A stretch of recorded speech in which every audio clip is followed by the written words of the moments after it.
I'm Ava. And I'm Beth. This is Calculus AB.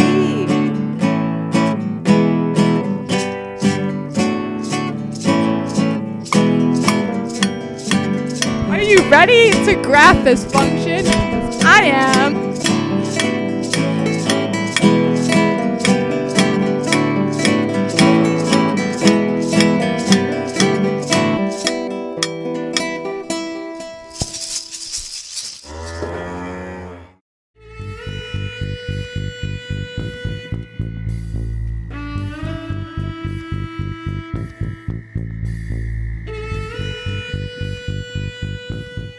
Chain rule, how to take the derivative of a function within a function. F of x equals sine of x squared. When you're taking the chain rule, first you take the derivative of the outside function. In this case, it's the sine. So we take the derivative of sine and get cosine, and we leave the x squared alone, and then we multiply by the derivative of the inside. F prime of x equals cosine of x squared times 2x. So you can rewrite this to be f prime of x equals 2x times cosine of x squared. So for this g of x function, we're going to use the same strategy. So the equation is g of x equals cosine of x cubed plus x plus tangent x. So to take the derivative, we must take the derivative of the outside function, so that's cosine, and the derivative of that is negative sine. Then we're going to take the derivative of the inner function and multiply that by the derivative of cosine. That is 3x squared plus 1. Then we're going to add the derivative of tangent x, which is secant squared. If you want, you can simplify the problem further by putting the 3x squared plus 1 in parentheses and putting the negative somewhere, but that's optional.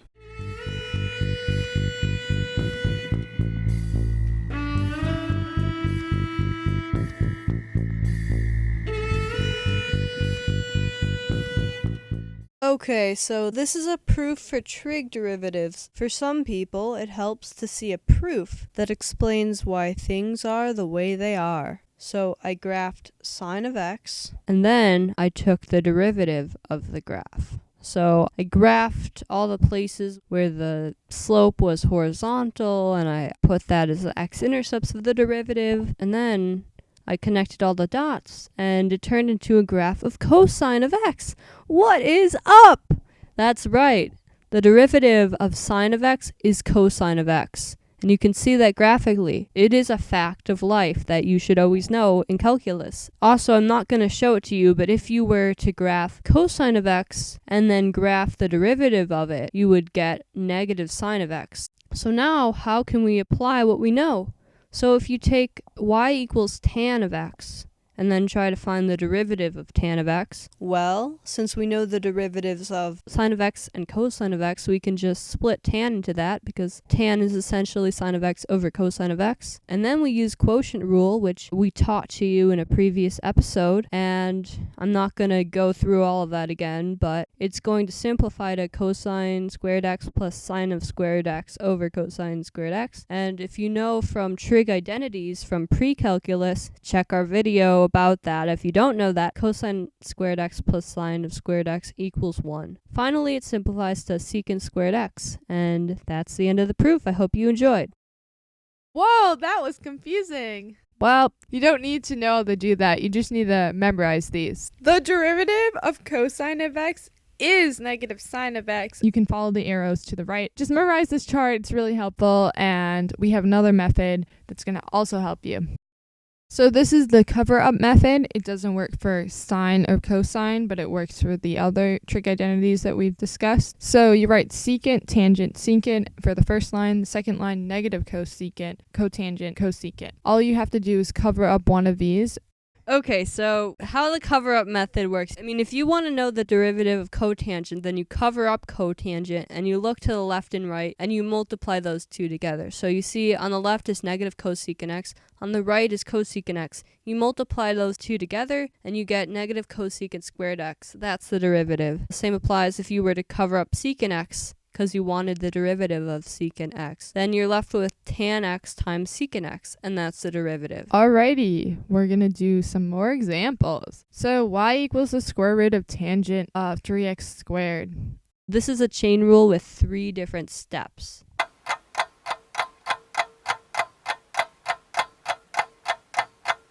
Tan of 3x squared under square root is the same thing as tan of 3x squared to the 1/2.